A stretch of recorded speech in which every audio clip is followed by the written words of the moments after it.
Sulong ang ahensya para sa OFW itinulak.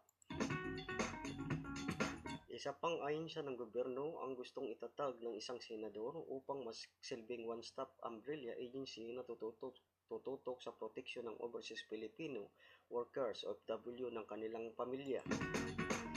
Sa Senate Bill number 1435 na inihain ni Senator Alan Peter Cayetano, nais itong maglikha ang Department of Foreign Employment na siyang tututok sa lahat ng isyu at karaingan ng tinatawag na mga bagong bayani ng bansa. Itinulak ni Cayetano ang pagtatayo ng DOPE isang buwang matapos ipangako ni Pangulong Duterte sa OFWs sa kanyang state visit sa Saudi Arabia na isang kagawaran para sa OFWs ang ipalilika niya sa Kongreso.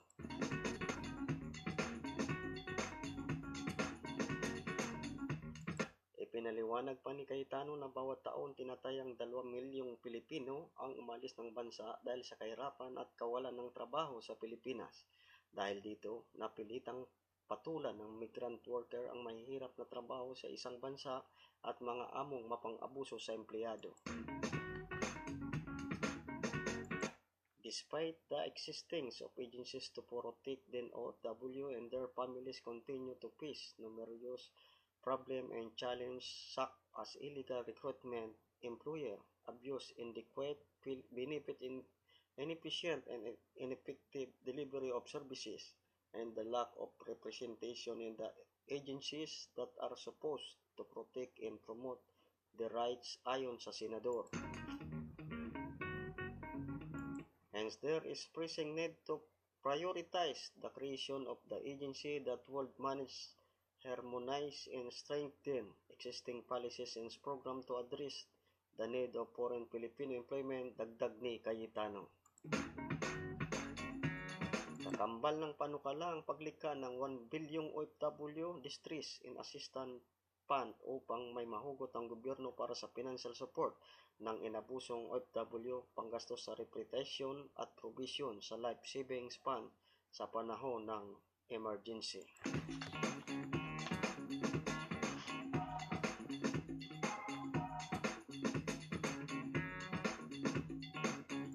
Mga kurakot smuggler pista sa tax reform.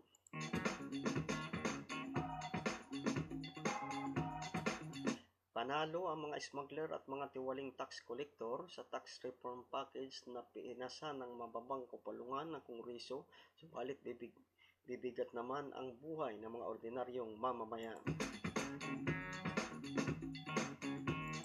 Ganito inilarawan ni Negros Oriental Rep. Arnolfo Tibes Jr. ang inaprubahan ng Ways and Means Committee na substitute bill ng House Bill 4774 sa botong 17 pabor, 4 ang kontra at 3 ang abstention.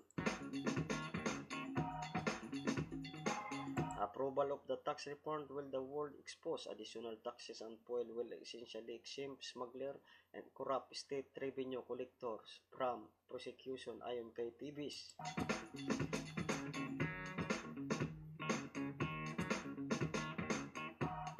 Ayon sa mambabatas, inamin ni France Undersecretary Carl Chua sa pagdinig ng Kamara sa nasabing panukala na kung maayos lang ang trabaho ng Bureau of Customs, BOEC ay magkakakolekta ang gobyerno ng 230 bilyong kada taon.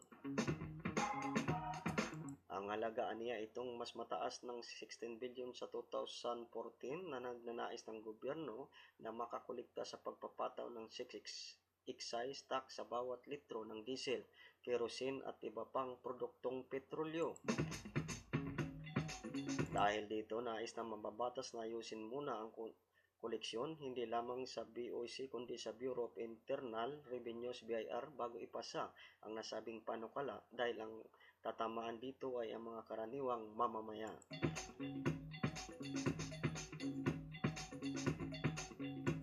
Magmamahal ang pamasahe, bigas, ulam, tinapay at iba pang pang-araw-araw na pangangailangan ng taong bayan ayon sa mambabatas, bukod sa serbisyo publiko tulad ng kuryente at tubig. Umapila naman ang militanteng mambabatas sa taong bayan na samahan silang labanan ang panukalang ito, kundi mananahimik ang mga ito ay posibleng akalain ng gobyerno na aprobado nila ang dagdag na buwis. Samahan nyo, taumbayan, kami umiingay tayo dito ani Ak Party List Rep. Antonio Tinio upang iparamdam sa Malacanang na tinututulan ng mamamayan ang dagdag na pasanin na ito.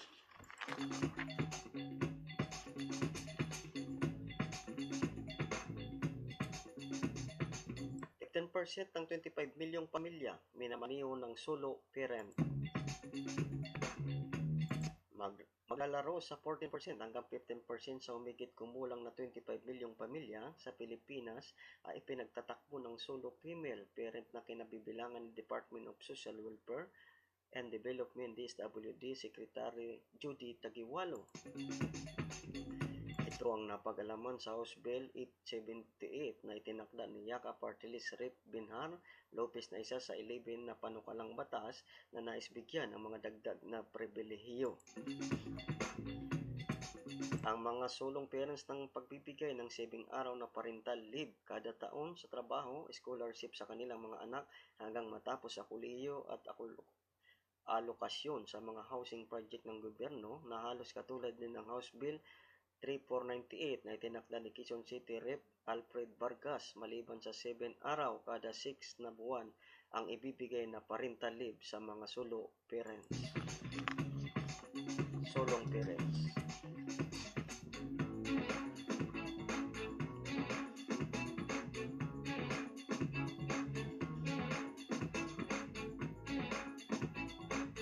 Para sa pagpapatuloy ng iba pang mga balita, Criminal Eggs Iperme Sorbe.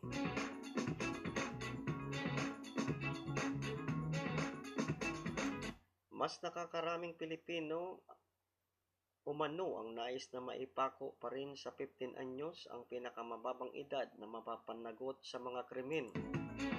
Batay ito sa resulta ng sinasagawang survey ng Pulsisya noong makaraang buwan sa 1,200 tao sa buong bansa mula noong Marso 15 hanggang 20.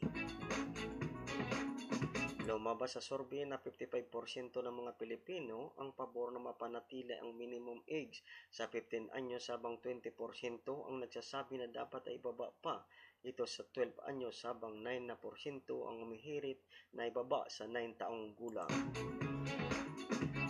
Karamihan sa mga pumabor na mananatili sa 15 anyos ang edad na mapaparusahan sa kasong kriminal ay mula sa Luzon na may 63%, sumunod ang Visayas na may 47% habang 45% mula sa Metro Manila.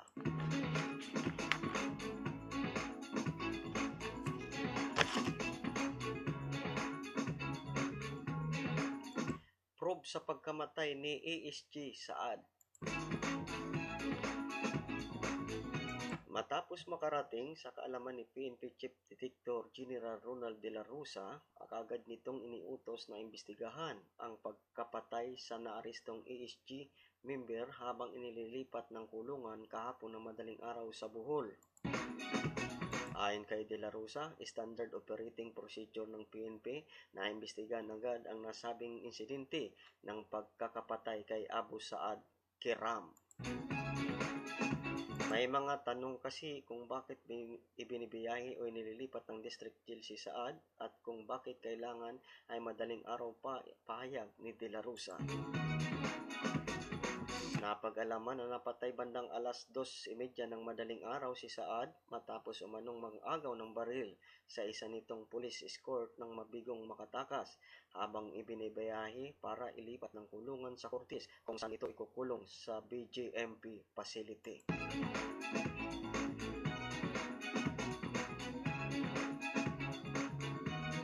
Minamadali na lamang nila ang proseso para kasuhan na kaagad ang bandido pero minalas itong mapatay.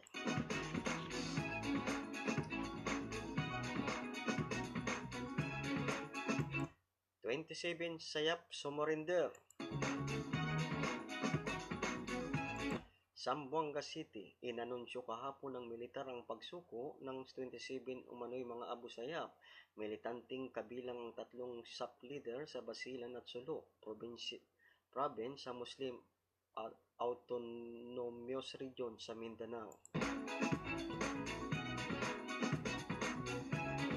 Ang Ang anunsyo ng Western Mindanao Command ay nilabas kasabay ng pagpatay ng pulisya sa nadakip na Abu Sayyaf militant na si Saad Samad Kiram. Sinabi ni Captain Juan Patingley, ang spokeswoman ng Western Mindanao Command, na miyembro ang mga ito ng iba't ibang grupo di umano ng Abu Sayyaf at isinuko rin nila ang sari-saring armas kabilang ang mga grenade launcher. Ayon pa kay Pitinglay, 19 sa mga ito kabilang ang mga sub-leader na sina Nur Hasan Lahaman at Mods R. Angkon ay sumuko sa 64th Infantry Battalion sa bayan ng Barangay Tumahubong sa bayan ng Sumisip.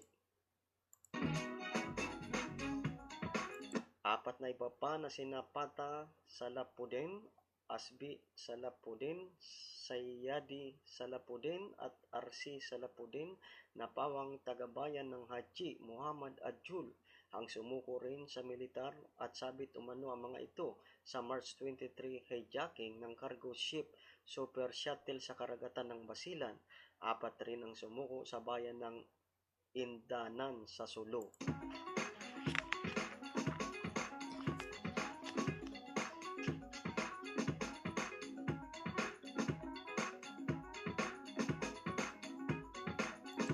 Tokhang surrenderi itinumba.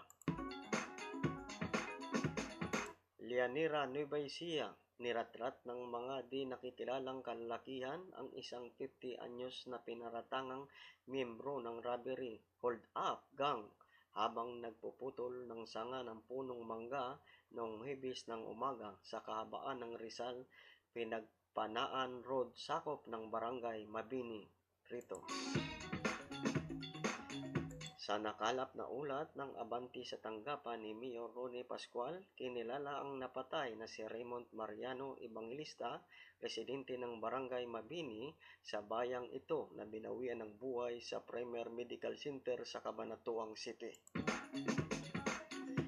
Nakarecover ang suko team ng mga basyo ng bala para sa kalibre 45 at ilang piraso ng sachet ng shabu na umano'y mula sa napaslang. Ayon pa sa mga pulis, Evangelista ay dating surrenderi sa Uplan Tokhang at sangkot umano sa serya ng mga holdapan dito at katabing mga bayan.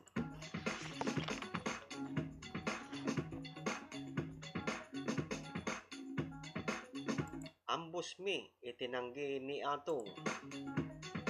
Pinasinungalingan ng gambling lord na si Charlie Atong ang aligasyon ni Justice Secretary Vitaliano Aguirre na nagpaplano siya ng isang ambos bilang bahagi ng destabilisasyon sa Duterte administrasyon. Sinabi ni ang na malaking kalukuhan lang ito at gawa-gawa lamang ni Aguirre dahil maaari niyang ikamatay ang isang piking ambos. Malamang umano na napapanood lamang umano ni Aguirre ang ganitong mga eksena sa pelikula. Una nang pinaratangan ni ang sina Aguirre at National Security Advisor Hermogenes Esperon na pinaplano siyang ipapatay upang maipasok ang STL operasyon sa Cagayan. Itinanggi rin ni ang nakasama siya sa anumang planong destabilisasyon sa administrasyong Duterte.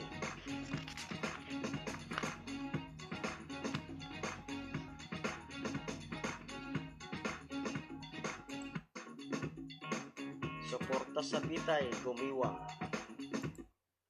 Nabawasan ang ilang bilang na sumusuporta sa isinusulong na death penalty ng gobyernong Duterte. Ayon sa survey ng Polisya na inilabas kahapon, bumaba ang bilang ng mga sumusuporta sa death penalty kung ikukumpara noong makarang taon. Umabot sa 67% nitong Marso ang nagpahayag ng pagsang-ayon sa pagbuhay sa parusang kamatayan para sa mga gagawa ng karumaldumal na krimen. Bumaba ito kumpara sa 81% noong Hulyo ng nakaraang taon. Sa kaparehong yugto, ang mga hindi sumasang-ayon sa death penalty ay umakyat sa 25% o katumbas ng 14% mula sa 11%. Ang undecided ay nasa 8% mula sa dalawang survey period.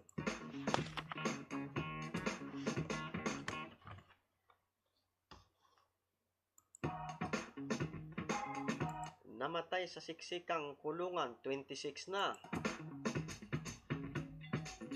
Simula noong Hulyo 1 ng nakarang taon, kung kailan nagsimula ng drug war ng kasalukuyang administrasyon, aabot na sa 26 na preso ang namamatay sa mga bilangguan sa Metro Manila dahil sa mga sakit sanhi ng pagsisiksikan sa mga selda. Ayon kay National Capital Region Police Office NCRPO Regional Director Oscar Albayalde, sa nabanggit na pitsa nagsimulang lumubo ang bilang ng mga bilanggo dahil walang araw na walang ikinukulong dahil sa illegal na droga. Napag-alaman kay Southern Police District SPD Director Tomas Apolinario Jr. na sa detention cell ng Taguig City Police mahigit 100 bilanggo ang nakapiit kahit 60 lamang ang kapasidad nito. Aabot na sa 18 ang namamatay na priso sa nasabing piitan. Samantala, binisita kahapon ni Albayalde ang Manila Police District MPD, the Integrated District Jail. Nalaman niya kay MPD Chief Joel Coronel na sa nakalipas na 6 na buwan ay 6 na priso na ang namatay doon at ilan sa mga dahilan ng pagkamatay ay tuberculosis, cardiac arrest, blood inspection at atake sa puso. Nabati din na ang kapasidad ng MPD detention cell ay 100, ngunit 168 ang nakakulong doon. Dahil dito, hinimok ni Albayalde ang Commission on Human Rights, CHR at mga lokal na pamahalaan na makipagtulungan sa pulisya upang maisaayos ang kinalalagyan ng mga bilanggo.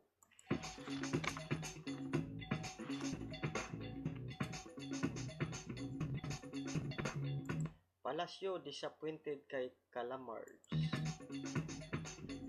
Naghahain ng reklamo ang Pilipinas sa United Nations matapos mabigo ang isa sa mga human rights investigator nito na naabisuhan ang gobyerno sa kanyang pagbisita sa Manila kahapon na isa di umano'y malinaw na senyalis na hindi ito interesado sa patas na pananaw.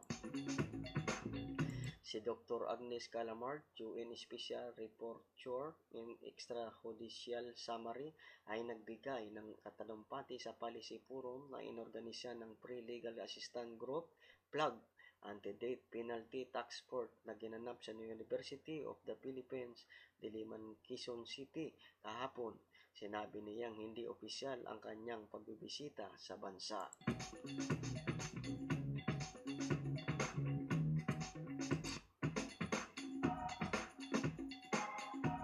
This is a matter we have asked our representative at the United Nations to take up with their United Nations counterpart, and it's something our delegation in Geneva will certainly be raising during their current visit, pahayag ni Abila. Idiniiniyan dumating si Calamard in a manner that circumvents all recognized United Nations protocols for such visit.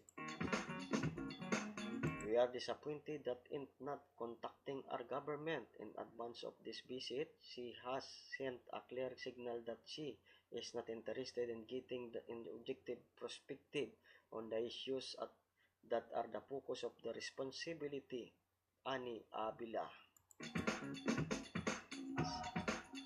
Si Calamard, French humanitarian, ay masugid na kritiko ng kampanya kontra illegal na droga ni Pangulong Rodrigo Duterte dahil nauwi di umano ito sa extrajudicial killing at ikinimatay ng ilang libong katao.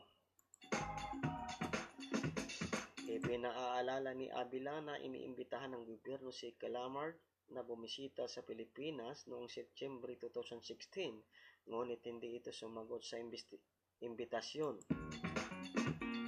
The fact that Dr. Calamard did not respond to our invitation showed that she would not be approaching her review of allegations concerning our country objectively or comprehensively, any Abila.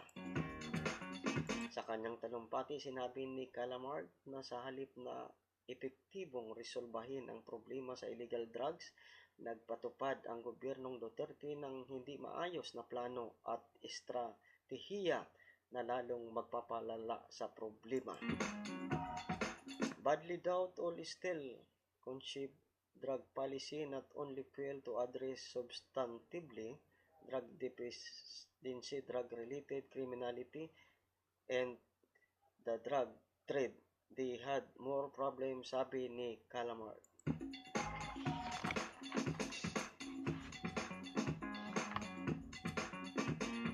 Abaya kinasuhan sa mga depektibong bagun.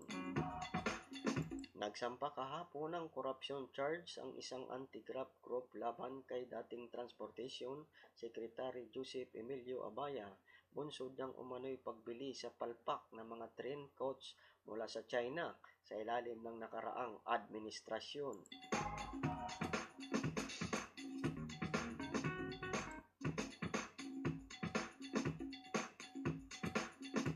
Kabilang sa charge sheet ang dating pinuno at mga miyembro ng Bids and Award Community, BEC ng Department of Transportation and Communication, DOTC, na binuo ni Perpetuo Lotilla, chairman, at mga miyembrong sina Remy Lemcauco, Julianito Bukayan, Catherine Jennifer Gonzales Roman, Bonapio Leo Manalo, kasalukuyang Direktor for Operation ng Metro Rail Transit MRT-3.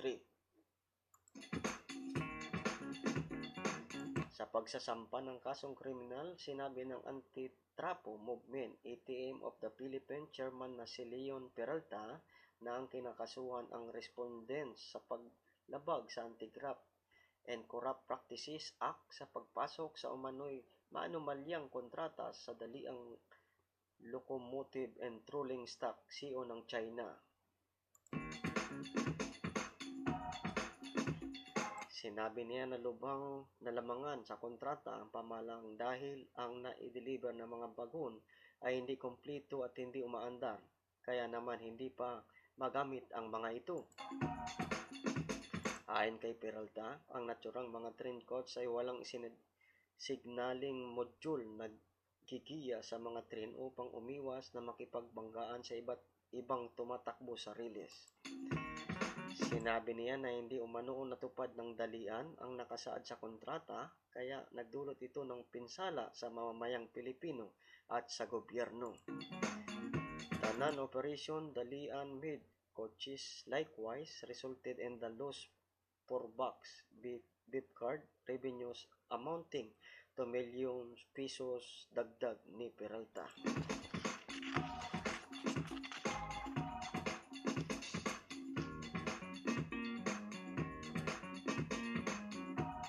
Ex-Pinan opisyal kinasuhan ng GRAP. Sinampahan si dating Department of Finance, DOF Undersecretary Antonio Belicina ng 45 kasong GRAPs sa Sandigang 3rd Division sa di umanong pag-aproba at pag-isyu ng 112 milyong halaga ng tax credit certificates kahit wala siyang karapatang dito. Inakusahan siya ng paglabag sa Section 3E or R.A.A. 3019 o Anti-Graft and Corruption Practices Act mula sa Marso 13, 1995 habang Marso 11, 1998 kasama si One Stop Shop Inter-Age and GC Tax Credit at Duty Drawback Center Deputy Executive Director Ordarico Andutan Jr. na sinampahan naman ng 45 kaso, samantalang si Textile Division Reviveware Asuncion Magdait ay kinasuhan ng 43 counts. Sa reklamong sinabi ni Assistant Special Prosecutor Cherry Sales na Kina Belicina, Andutan at Magdait at ang lahat ng mga opisina ng one-stop center ng DOF ay sinamantala ang kanilang mga posisyon nang makipagsabwatan ng mga ito, mga opisyal ng Mannequin International Corporation.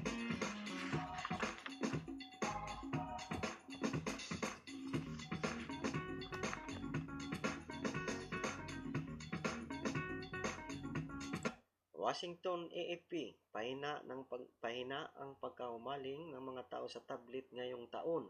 at iniulat ng malalaking producer na bumaba ang kanilang benta ay pinakikita ng mga market survey nitong Huwebes.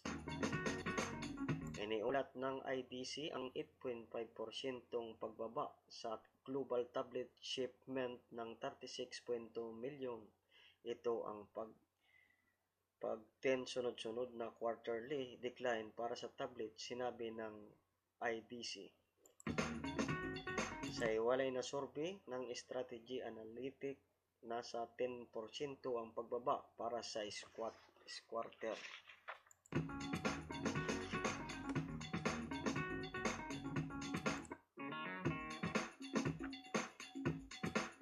Serbisyo sa OFW pinalawak pa. Inihayag ni Labor Secretary Silvestre H. Bello III na mas pinaayos sa serbisyo at programa ang ibinibigay ng gobyerno para sa benepisyo at pagpapagaan sa buhay ng mga overseas Filipino workers ngayong taon. Sinabi ni Bello na bubuksan na ang OFW Bank sa Setyembre 2017 na mga ngasiwa sa remittance at iba pang pangangailangan sa pananalapi ng migranteng Pilipino sa buong bansa. Inaasikaso na rin ang pagbubuo at pag-issue ng OFW Identification Card at itataas ang microfinancing loan mula 50,000 hanggang 300,000 para sa mga umuuwing OFW.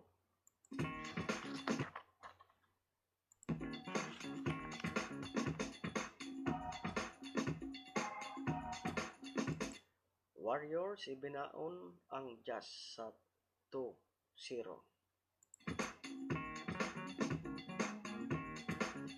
Oakland, California, naglista ang Golden State Warriors ng kabuuang 33 assists habang nagbida si Draymond Green sa maagang katsada sa first period para talunin ang Utah Jazz 115-104 at kunin ang 2-0 bentahe sa kanilang NBA Western Conference Second Round Playoff Series. Nagsalpak si Green ng 5 3-pointer para tumapos na may 21 points at tulungan ang Warrior sa kanilang ika-6 na sunod na panalo sa postseason. Kumulikta naman si Kevin Durant ng 25 points, 11 rebounding at 7 assists habang nagdagdag si Stephen Curry ng 23 points at 7 assists para sa Golden State. We did some nice things, sabi ni Assistant Coach Mike Brown, pansamantalang humalili kay Head Coach Steve Kerr. Nagkaroon ng sagot ang Warriors sa bawat pagbabanta ng Jazz, bagamat napuwersa sa 17 turnovers na nagbibigay sa Utah ng 22 points.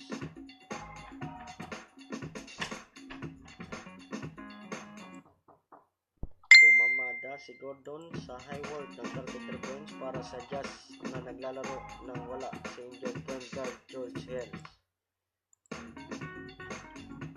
Umakot naman si center Rudy Gobert ng 16 points at 16 rebounds bago ma-pull out sa huling 45 minuto ng fourth quarter kung saan itinatayo ng Golden State ang 12 points lead.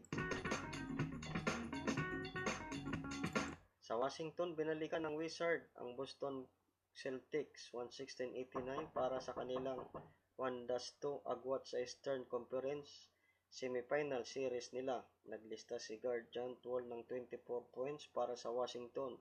Umataw ng 22-0 atake sa first quarter para sa talunin ang Boston.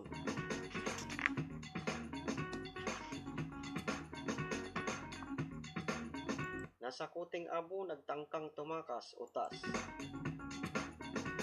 Manila, Philippines, ilang oras matapos masakuti ang isang nagugutom na bandidong Abu Sayyaf Groups ASG, napatay siya ng mga nagsi-escort na operatiba ng pulisya matapos na umano'y manlaban na magtangkang tumakas sa Bohol kahapon na madaling araw. Sa ulat ni Police Senior Superintendent Felipe Natividad, Director ng Bohol Provincial Police Office, dakong alas 2 ng madaling araw habang nililipat umano ng kulungan sa Bohol District Jail sa Tagbilaran City mula sa Bohol Provincial Police Office, ang ESG member na si Saad Samad Kiram alias Abu Saad nang maganap ang insidente. Habang nasa loob ng van kasama ang tatlong escort, nagsabi si Saad na sumasakit ang kanyang tiyan bunga ng LBM Los Bowel movement. Pagsapit nila sa Cabawan District, may 300 metro ang layo sa BDG, hiniling umano niyang tudumi muna na masukal na bahagi ng nasabing lugar. Gayunman, pagkababa sa behikulo ay nagtatakbo ang bandido na agad na hinabol ng mga escort na pulis at nang makorner sa barangay New Lourdes Cortez ay nakipagsuntukan umano sa mga operatiba kaya napilitan siyang barilin.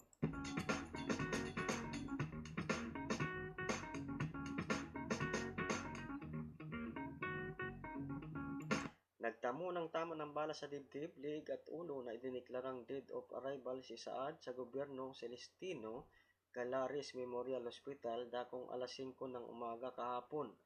Si Saad ay nilipat ng kulungan sa BDG dahil isa siyang ikinokonsiderang high-risk detainee. Una nang isinailalim sa masusing